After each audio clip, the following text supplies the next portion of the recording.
How to invest in stock market for beginners। Hi guys, welcome to brain grain दुनिया। दोस्तों, निखिल और अतुल दोनों बहुत ही अच्छे दोस्त थे और दोनों ही एक ही स्कूल में जाते थे। निखिल पढ़ने में बहुत अच्छा था, उसके क्लास में हमेशा अच्छे नंबर आते थे। टीचर्स, पड़ोसी, यहाँ तक कि अतुल के घर वाले भी निखिल की तारीफ करते नहीं थकते थे। लेकिन वहीं अतुल पढ़ाई में कुछ खास अच्छा नहीं था, इसीलिए उसे सबसे डांट पड़ती। सभी उसे निखिल जैसा बनने को कहते। स्कूल ही नहीं, कॉलेज और यूनिवर्सिटी में भी यही हाल था। निखिल के टॉपर होने की वजह से सभी उसे पसंद करते, लेकिन अतुल को कोई पूछता भी नहीं।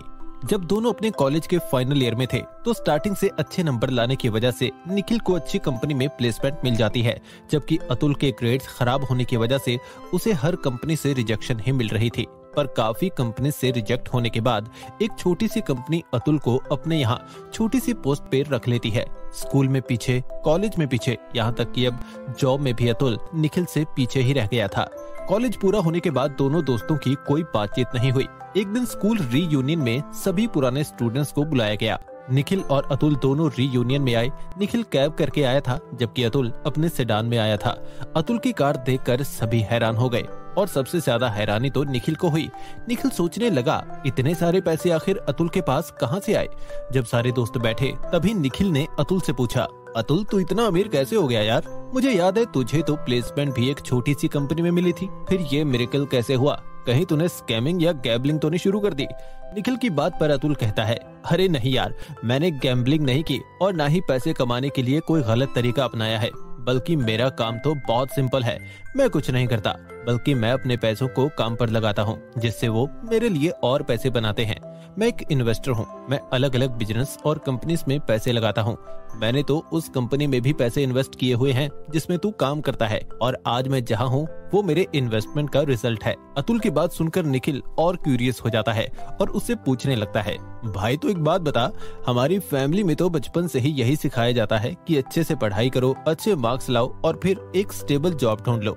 जो मैंने किया, और सिर्फ मैं ही नहीं बल्कि मेरे पापा, तेरे पापा, यहाँ तक कि सारे मिडिल क्लास लोग ऐसा ही करते हैं। तो फिर तूने अपना ट्रैक कैसे अलग किया? अतुल कहता है, देख निखिल, स्टार्टिंग तो मैंने भी एक मिडिल क्लास माइंडसेट से ही की थी। मैंने एक छोटी सी जॉब ज्वाइन कर ली थी, पर ये मेरा लक था कि जिस कंपनी में मुझे जॉब मिली थी वो एक ब्रोकरेज फर्म थी और वहाँ मुझे हेल्पर का काम मिला था। मैंने मन लगाकर अपना काम किया। वहाँ काम करते हुए मैंने स्टॉक मार्केट और इन्वेस्टमेंट के बारे में काफी कुछ सीखा। फिर क्या था, मैंने वहाँ से जो भी कुछ सीखा उसकी हेल्प से मैंने स्टॉक मार्केट में पैसे इन्वेस्ट करना शुरू कर दिया। इस पर निखिल कहता है, अरे स्टॉक मार्केट में तो बहुत रिस्क होता है। कुछ टाइम पहले मेरे अंकल ने स्टॉक मार्केट में पैसे लगाए थे, अब देखो वो कंगाल हो गए हैं। अतुल कहता है, स्टॉक मार्केट कोई ऐसा प्लेटफॉर्म नहीं है जहां पैसे इन्वेस्ट करके आप रातों रात अमीर बन जाते हैं। पर प्रॉब्लम यही है कि मैक्सिमम लोग स्टॉक मार्केट को गैम्बलिंग समझते हैं, इसीलिए उनका पैसा डूब जाता है, जैसे कि जुआ और दूसरे गैम्बलिंग गेम्स में होता है। अतुल की सारी बातें सुनने के बाद निखिल कहता है कि क्या तू मुझे स्टॉक मार्केट के बारे में बता सकता है? क्योंकि मैंने कुछ टाइम पहले अपने ऑफिस में जब अपने बॉस को इसमें इन्वेस्ट करने के बारे में सुना था, तब मैंने भी इन्वेस्टमेंट करने का सोचा था, पर इतने कॉम्प्लिकेटेड एनालिटिक्स और नंबर देखकर तो मेरा दिमाग ही घूम गया। सच कहूँ तो मुझे स्टॉक मार्केट समझ ही नहीं आता है। अतुल कहता है, यार ये सिर्फ तेरी प्रॉब्लम नहीं है, बल्कि स्टॉक मार्केट का कॉन्सेप्ट सभी को बहुत कॉम्प्लिकेटेड लगता है। पर अब तू इस बारे में जानना ही चाहता है तो मैं तुझे एक एग्जाम्पल से समझाता हूँ। मान ले तेरा एक फ्रेंड है जिसने अभी अभी गारमेंट्स का बिजनेस स्टार्ट किया है। उसकी जो लोकेशन है वहाँ कपड़े की डिमांड हमेशा रहती है, इसीलिए उसे अपने बिजनेस को ग्रो करना है, लेकिन उसके पास पैसे नहीं है। इस वजह से वो ऐसे लोगों को ढूंढ रहा है जो उसके बिजनेस में पैसे इन्वेस्ट कर सके। वो अपने आसपास के कई लोगों से बात करता है और तुझे भी अपने बिजनेस के बारे में बताता है। वो तुझे अपना business model, sales, revenue, future planning, हर चीज के बारे में बताता है और यह भी बताता है कि प्रॉब्लम आने पर वो कैसे उससे डील करेंगे। सपोज तुम्हें अपने फ्रेंड का बिजनेस पसंद भी आ जाता है और तुम उसमें पैसे इन्वेस्ट करने के लिए तैयार भी हो जाते हो, पर तुम्हारे फ्रेंड को 30 लाख रुपए की जरूरत थी, इसीलिए तुम अपने कुछ रिलेटिव से बात करते हो। तुम्हारे समझाने पर वो लोग भी तुम्हारे दोस्त के बिजनेस में इन्वेस्ट करने को तैयार हो जाते हैं। अब जो पैसे तुम अपने दोस्त के बिजनेस में लगा रहे हो वो तुम फ्री में तो ऑब्वियसली नहीं करोगे। इसके बदले तुम्हारा फ्रेंड भी तो तुम्हें कुछ देगा। तुम्हारा फ्रेंड तुम्हें अपने बिजनेस का कुछ % देगा। मान लो तुम्हारा फ्रेंड तुम्हें अपनी कंपनी का 15% देता है, तो इसका मतलब आपको उस कंपनी की 15% हिस्सेदारी मिल गई। अब अगर आपका दोस्त 100 शेयर्स इशू करता है तो आपके हिस्से में 15 शेयर्स आएंगे। ये तो एक एग्जाम्पल है। रियल में जब कंपनीज को पैसों की जरूरत पड़ती है तो अपना शेयर पब्लिक को ऑफर करती हैं, क्योंकि उन्हें करोड़ों रुपए की जरूरत होती है और इतना बड़ा अमाउंट कोई दोस्त तो पे नहीं कर सकता। इसीलिए कंपनी पब्लिक को अपने शेयर्स में इन्वेस्ट करने का ऑफर करती है। जब आम लोग किसी कंपनी में अपने पैसे इन्वेस्ट करते हैं तो उन्हें कंपनी की तरफ से शेयर्स मिलते हैं और वो इन्वेस्टर यानी कि कंपनी के मालिक बन जाते हैं, जिन्हें साल के एंड में कंपनी की तरफ से उनके प्रॉफिट पर डिविडेंड दिया जाता है। लेकिन इन डिविडेंड का अमाउंट इतना कम होता है कि लोगों को फील भी नहीं होता कि उन्हें उनके इन्वेस्टमेंट पर कोई रिटर्न या इंटरेस्ट मिला है। पर वो इस बात में ध्यान नहीं देते कि उन्होंने जो अमाउंट इन्वेस्ट किया था वो भी कम था। कुछ लोग तो ये भी नहीं जानते कि स्टॉक मार्केट में किन किन तरीकों से इन्वेस्ट किया जा सकता है। इसीलिए मोस्टली लोग कंपनी के शेयर्स खरीदते और बेच देते हैं। इन शॉर्ट, वो ट्रेडिंग करते हैं और ये सोचते हैं कि उन्हें बड़ा रिटर्न मिलेगा, जबकि स्टॉक मार्केट में पैसों का रिटर्न तब अच्छा मिलता है जब आप कंपनी का शेयर्स खरीद कर उसे होल्ड करते हैं, जिसे सिंपल टर्म्स में इन्वेस्टमेंट कहते हैं। मतलब आपने किसी कंपनी में अपने पैसे लगा दिए और टेंशन फ्री हो गए। जब आपके पैसों पर कंपाउंडिंग काम करेगी और आपको अच्छे रिटर्न देगी। इसीलिए स्टॉक मार्केट में इन्वेस्ट करने से पहले ये डिसाइड करना बहुत जरूरी है कि आप इन्वेस्टमेंट करना चाहते हैं या फिर ट्रेडिंग। अगर आपको शॉर्ट टर्म में शेयर्स को कम प्राइस में खरीद कर हाई में बेचना है और प्रॉफिट कमाकर साइड हो जाना है तो ट्रेडिंग आपके लिए अच्छी है। लेकिन अगर आप कंपनी में पैसे लगाकर उसे ग्रो करने के लिए छोड़ना चाहते हैं तो आपको इन्वेस्टमेंट करनी चाहिए। पर चाहे आप इन्वेस्टमेंट करें या ट्रेडिंग, आपको पता होना चाहिए कि किस कंपनी में पैसे लगाने हैं। अब मान लो आपको इस बारे में कुछ पता ही नहीं और आपने किसी कंपनी में बस रैंडमली इन्वेस्ट कर दिया है, तो यहाँ बहुत ज्यादा चांसेस है कि आपके पैसे डूब जाएंगे। और यही वो रीजन है जिसकी वजह से लोगों के पैसे स्टॉक मार्केट में डूबते हैं।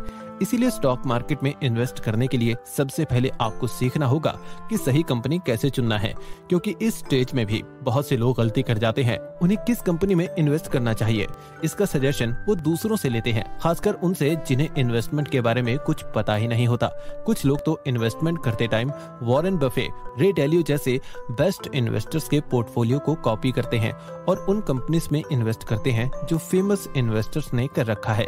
पर ऐसा करना ठीक भी नहीं है, क्योंकि टॉप क्लास इन्वेस्टर्स जिन कंपनीज में इन्वेस्ट करते हैं उनके पीछे अलग प्लानिंग होती है। और ऐसा बिल्कुल भी नहीं है कि वॉरेन बफे जैसे इन्वेस्टर ने जिस कंपनी में अपने पैसे लगाए हैं वो कंपनी आने वाले टाइम में अच्छा ही परफॉर्म करेगी। ऐसा भी हो सकता है कि कंपनी लॉस में चली जाए। इसीलिए कंपनी में पैसे लगाते टाइम आपको अपनी रिसर्च करनी चाहिए। अतुल आगे कहता है, देख निखिल, एग्जाम्पल में जैसे तेरे दोस्त ने सामने से आकर तुझे अपने बिजनेस के बारे में बताया, अब कंपनीज तो ऐसा करेंगे नहीं।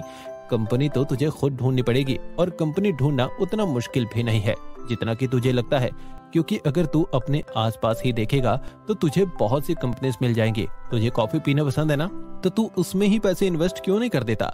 कॉफी में?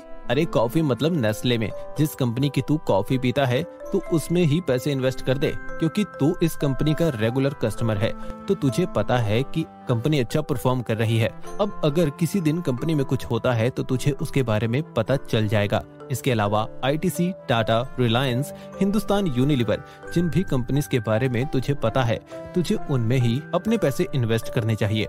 वॉरेन बफे खुद भी इसी रूल को फॉलो करके इन्वेस्टमेंट करते हैं और वो दूसरों को भी यही एडवाइस करते हैं कि आपको हमेशा उसी कंपनी में अपने पैसे इन्वेस्ट करने चाहिए जिसके बारे में आप अच्छे से जानते हो। अब मान ले तूने सोचा कि मैं आईटीसी में पैसे इन्वेस्ट करूंगा, तो तू बिना किसी एनालिसिस के कंपनी में थोड़ी इन्वेस्ट करेगा। तुझे तो पहले कंपनी को एनालाइज करना होगा और उसका बैलेंस शीट चेक करना होगा। तुझे देखना होगा कि कंपनी कैसा परफॉर्म कर रही है, उसके सेल्स कैसे हो रहे हैं और उसकी प्रॉफिट हर साल बढ़ रही है या नहीं। सेल्स देखने में तुझे समझ आ जाएगा कि बिजनेस की ग्रोथ कैसी है।